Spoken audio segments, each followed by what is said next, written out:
ಕೈ ಬಿಡೇನು, ಕೈ ಬಿಡೇನು, ಆ ಮಾತು ಹೇಳಿದ ನನ್ನ ತಾ ಹೇಳಿದ ನಲ್ಲವೇ. ನಾ ಕೈ ಬಿಡೇನು, ನಾ ಕೈ ಬಿಡೇನು, ಆ ಮಾತು ಹೇಳಿದ ನನ್ನ ತಾ ಹೇಳಿದ ನಲ್ಲವೇ.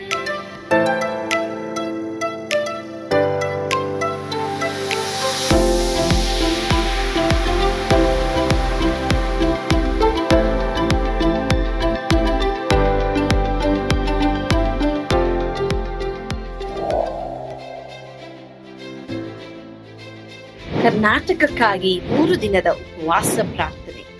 ಹಲವಾರು ಜಿಲ್ಲೆಗಳು, ಲೆಕ್ಕವಿಲ್ಲದಷ್ಟು ಹಳ್ಳಿಗಳು ಮತ್ತು ರಕ್ಷಣೆಯ ಅವಶ್ಯವಿರುವ 6.5 ಕೋಟಿಗಿಂತ ಹೆಚ್ಚು ಆತ್ಮಗಳು ಇರುವಂತ ಕರ್ನಾಟಕ ರಾಜ್ಯಕ್ಕಾಗಿ ಪೌಳಿಯ ಒಡಕಿನಲ್ಲಿ ನಿಂತು ನಾವು ಪ್ರಾರ್ಥಿಸುವಾಗ ನಮ್ಮೊಂದಿಗೆ ಸೇರಿಕೊಳ್ಳಿರಿ.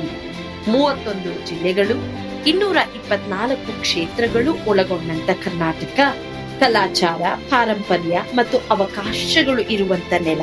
ಆದರೆ ನಮ್ಮ ವಿಜ್ಞಾಪನೆ, ಪ್ರಾರ್ಥನೆ ಅವಶ್ಯವಿರುವ ನೆಲ. ಎಸೆಕಿಯೇಲ 22:30 ದೇವರ ವಾಕ್ಯವು ಹೇಳುವ ಪ್ರಕಾರ, ಪೌಳಿಯ ಹುಡುಕಿನಲ್ಲಿ ನಿಲ್ಲುವಂತ ಒಬ್ಬನನ್ನು ನಾನು ಹುಡುಕಿದೆನು. ಈ ದಿನ ಆ ಕರೆಗೆ ನಾವು ಕಿವಿಗೊಟ್ಟಿದ್ದೇವೆ.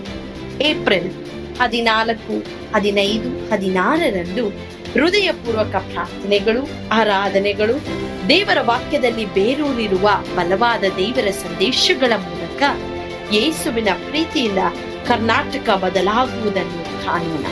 ಹೆಚ್ಚಿನ ಮಾಹಿತಿಗಾಗಿ ಸಂಪರ್ಕಿಸಿ 9686444722, 9742088223, 9686236323. ಸ್ಥಳ victory children home, Sasalu, Doddaballapura taluk, Bengaluru ಗ್ರಾಮಾಂತರ. ಯೇಸು ಕೈಬಿಡನು ದೈನಂದಿನ ಸತ್ಯವೇದ ಅಧ್ಯಯನಕ್ಕೆ ನಿಮ್ಮೆಲ್ಲರನ್ನು ಆಹ್ವಾನ ಮಾಡ್ತೇನೆ. ಪ್ರಿಯ ದೇವರ ಮಕ್ಕಳೇ, ಕುಡಿದು ಮತ್ತರಾಗಬೇಡ್ರಿ, ಪವಿತ್ರಾತ್ಮ ಭರಿತರಾಗಿರಿ ಎಂಬುದಾಗಿ ಪೌಲನು ಎಫೆಸದವರಿಗೆ ಯಾಕೆ ಹೇಳ್ತಾನೆ, ಇವತ್ತು ಪವಿತ್ರಾತ್ಮ ಯಾಕೆ ನಮ್ಗೆ ಹೇಳ್ತಾ ಇದ್ದಾರೆ, ಇದರ ಕುರಿತು ಸಂದೇಶವನ್ನ ನೀವು ನೋಡ್ರಿ, ಕೇಳಿಸ್ಕೊಳ್ರಿ, ನಂಬ್ರಿ, ಬಿಡುಗಡೆ ಹೊಂದ್ತೀರ. ಅದನ್ನ ಮುಖ್ಯವಾಗಿ ಈಗಿನ ಕಾಲದ ಜನರೇಷನ್ಗೆ ಕಲಿಸ್ಕೊಡ್ರಿ. ಈಗಿನ ಕಾಲದ ಜನರೇಷನ್ಗೆ ಭಾಳ ಪ್ರಾಮುಖ್ಯ. ಕೆಲವ್ರ ಮನೆ ಹತ್ರ ಚಪ್ಪಲಿಗಳಿವೆಪ್ಪ, ಶೂಗಳಿವೆ, ಅಯ್ಯೋ ಫುಲ್. ಅವ್ರ ಮನೆ ಹತ್ರನೇ ಅಂಗಡಿಗಳಿವೆ, ಅವ್ರ ಮನೆ ಹತ್ರನೇ ಅಂಗಡಿಗಳಿವೆ. ತಗೊಪ್ಪ, ಯಾವ್ದು ಹಾಕೊಳ್ಳೋದು? ನಾನು ಅನ್ಕೊಳ್ಳೋದು ಯಾವ್ದು ಹಾಕೊಳ್ಳೋದು? ನನ್ನ ಹತ್ರ ಇರೋದೇ ಅಮ್ಮ ಬರೋಬರಿ ಅಂದರೆ 2 ಚಪ್ಪಲಿ, ಇಲ್ಲ ಬಿಡಿ ಯಾರೋ ಕೊಟ್ಟಿದ್ದು 3 ಚಪ್ಪಲಿ, ಸಾಸ್ಲು ಅಲ್ಲಿ 1 ಚಪ್ಪಲಿ, ಇಷ್ಟೇ. ಕೆಲವ್ರಿಗೆ ನೋಡಿ ಹಾಕೊಳ್ಳದೆ ಇರುವಂತ 100 ಚಪ್ಪಲಿ ಇವೆ. ಹಾಕೊಳ್ಳದೆ ಇರೋದು, ಇನ್ನೂ ಅಂಗಡಿಗೆ ಹೋದ್ರೆ ಅದು ಬಾಗುಂದಿ, ಇಲ್ಲ ಇದು ಸ್ವಲ್ಪ ಎತ್ತರ ಇದೆ, ಹಿಂಗೆ ಆಗ್ಬೇಕು ಎತ್ತರ, ಏನ್ಬಿಟ್ಟು ಅದಂತ ಒದ್ದು ಅದು ನೋಡಿದ್ರೂ ಇದು ಸೌದೋಗ್ಲಿ, ಫಸ್ಟ್ ಸೌದೋಗ್ಲಿ, ಆಮೇಲೆ ತಗೊಳ್ತೀನಿ. ದುಂದೌತಣ ಭೋಜನ ತಿನ್ನಿಂಟಾರೋ ಇಂಟ್ಲ ಸರಿ ಎಕ್ಕಡೋ ಅವತ್ಲ పోతారు చూసిన తక్షణ తింటామరా. అయ్యో ఇవిడే తింటివి ఇంట్లో లేదు తింటాం అని తినేది ఆ మటుకే ఫుడ్ ಪಾಯ್ಸನ್ ಅಯ್ಯది.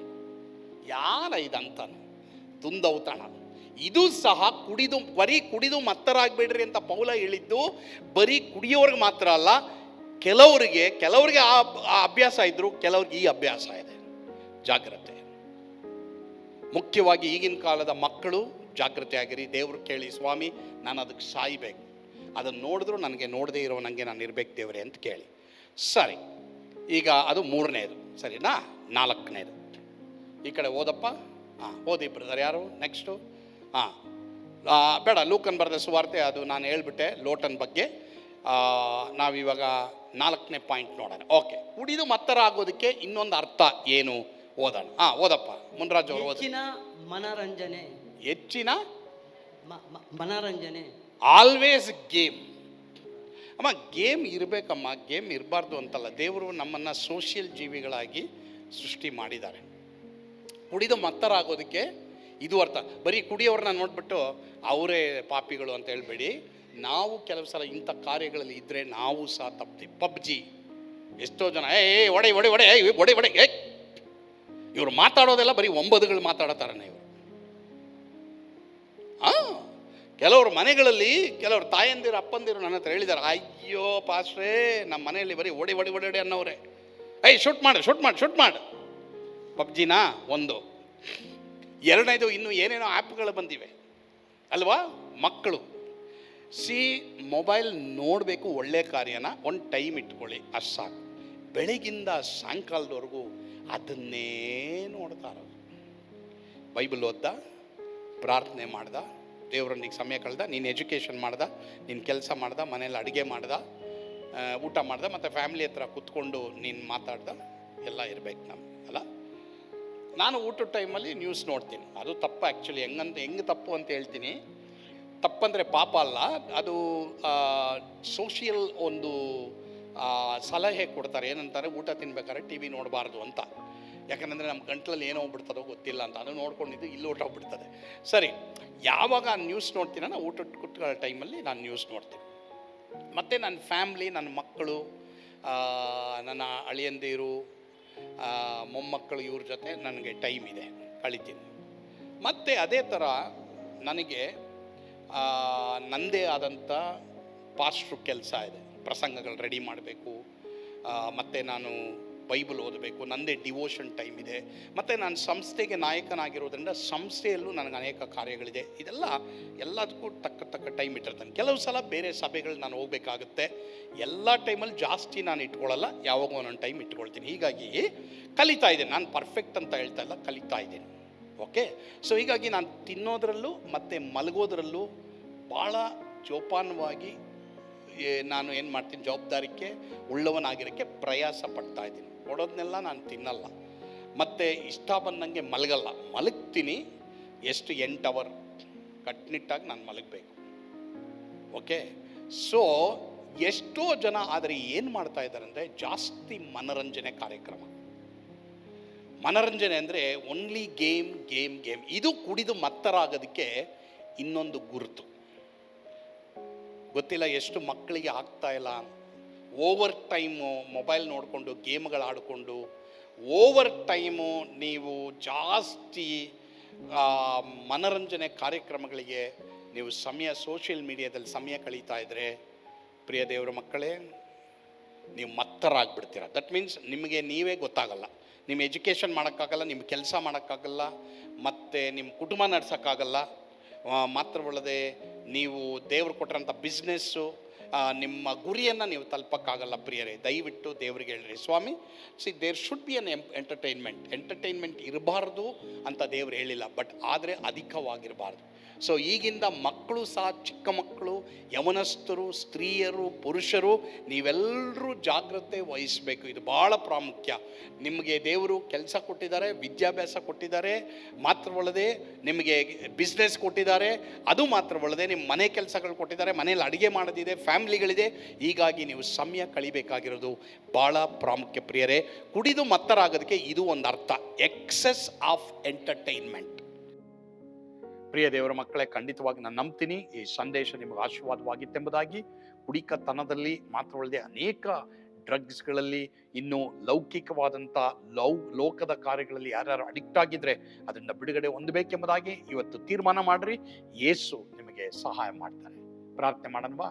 ಪ್ರೀತಿಯುಳ್ಳ ತಂದೆಯಾದ ದೇವರೇ, ಅಡಿಕ್ಷನ್ಸ್ಗಳು ಮಾತ್ರವಲ್ಲದೆ ತಂದೆಯಾದ ದೇವರೇ ಸ್ವಾಮಿ, ಕುಡಿಕತನ, ಲೌಕಿಕತನ ಯಾರ್ಯಾರಲ್ಲಿ ಇದೆಯೋ ತಂದೆಯಾದ ದೇವರೇ, ಅವುಗಳಿಂದ ಬಿಡುಗಡೆ ಮಾಡು. ಮುಖ್ಯವಾಗಿ ಅನೇಕ ಯವನಸ್ಥರು ಇಂಥ ಚಟಗಳಿಗೆ ಒಳಗಾಗಿದ್ದಾರಪ್ಪ. ಅವ್ರನ್ನ ದೇವರೇ ಇಂಥ ಚಟಗಳಿಂದ ನೀವು ಬಿಡುಗಡೆ ಮಾಡಪ್ಪ. ಓವರ್ ಎಂಟರ್ಟೈನ್ಮೆಂಟ್, ಓವರ್ ಪಾರ್ಟಿಯಿಂಗ್, ದೇವರೇ ಇವೆಲ್ಲ ಕಾರ್ಯಗಳಿಂದ ಅವ್ರನ್ನ ಬಿಡುಗಡೆ ಮಾಡಪ್ಪ. ದೇವರಲ್ಲಿ ಹೆಚ್ಚು ಸಮಯ ಕಳಿಬೇಕು, ವಾಕ್ಯದಲ್ಲಿ ಹೆಚ್ಚು ಸಮಯ ಕಳೆಯುವಾಗೆ ದೇವ ಮಕ್ಕಳಿಗೆ ನೀವು ಕೃಪೆ ಕೊಡು. ಆ ರೀತಿ ನೀವು ಮಾಡ್ತೀರ, ಅದಕ್ಕಾಗಿ ಸ್ತೋತ್ರ, ಸ್ತುತಿ, ಘನ, ಮಾನ, ಮಹಿಮೆ ನೀವು ಒಬ್ಬರೇ ಹೊಂದಿಕೊಳ್ಳ್ರಿ ಸ್ವಾಮಿ. ಯೇಸುವಿನ ಹೆಸರಿನಲ್ಲಿ ಪ್ರಾರ್ಥಿಸ್ತೇವೆ ದೇವರೇ, ಆಮೆನ್. ಕರ್ತನು ತಾನೇ ನಿಮ್ಮನ್ನು ಆಶೀರ್ವಾದ ಮಾಡಲಿ. ಯೇಸು ನಿಮ್ಮನ್ನು ಕೈ ಬಿಡನು.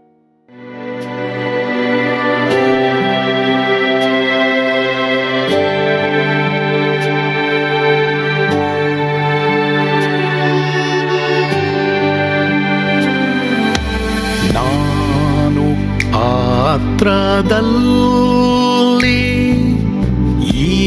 ಇರುವಾಗಲೂ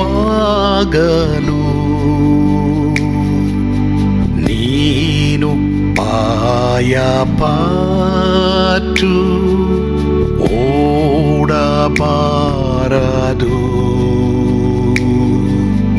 ನನ್ನ ಮಾತನಂಬಿ ಸ್ಥಿರವಾಗಿರು.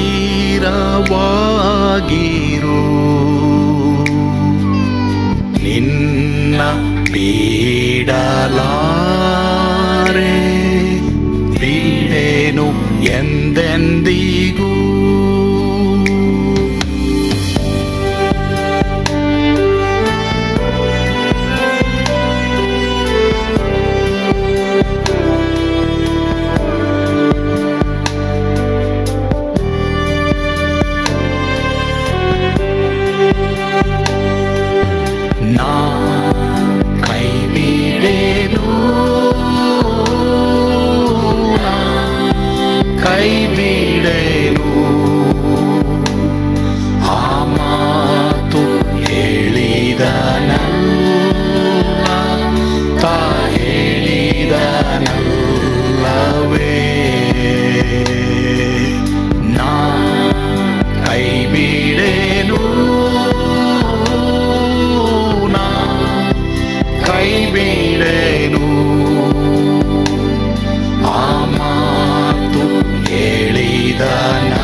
ಹೋದರು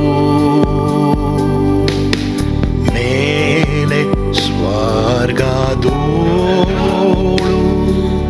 ಬಾದಲಾಗದು.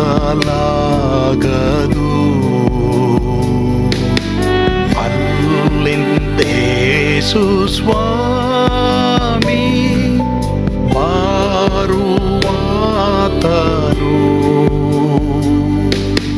ನನ್ನ ಬಿಡಲಾರ, ನನ್ನನ್ನು ಕೈ ಬಿಡನು. ನಾ ಕೈ ಬಿಡೆನು, ನಾ ಕೈ ಬಿಡೆನು. ಆ ಮಾತು ಹೇಳಿದ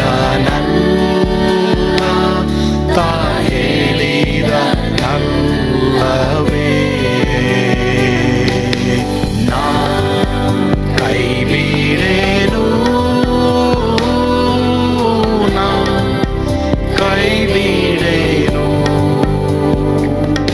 ಆ ಮಾತು ಹೇಳಿದ ನನ್ನ ತಾ ಹೇಳಿದ ನಲ್ಲವೇ.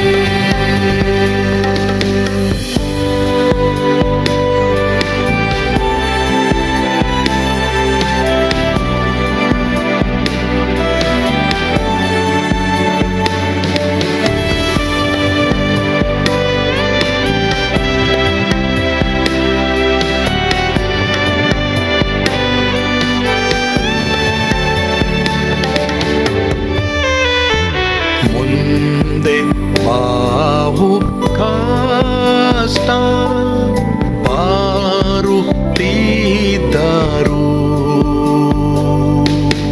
ಭಯ ಪಾಡಲಾರೆ, ಸ್ವಾಮಿ ಇದ್ದಾನೆ. ಬಾಲವಾಗಿ ನಿಂತು ಹರ್ಷಗೊಳ್ಳುವೆ.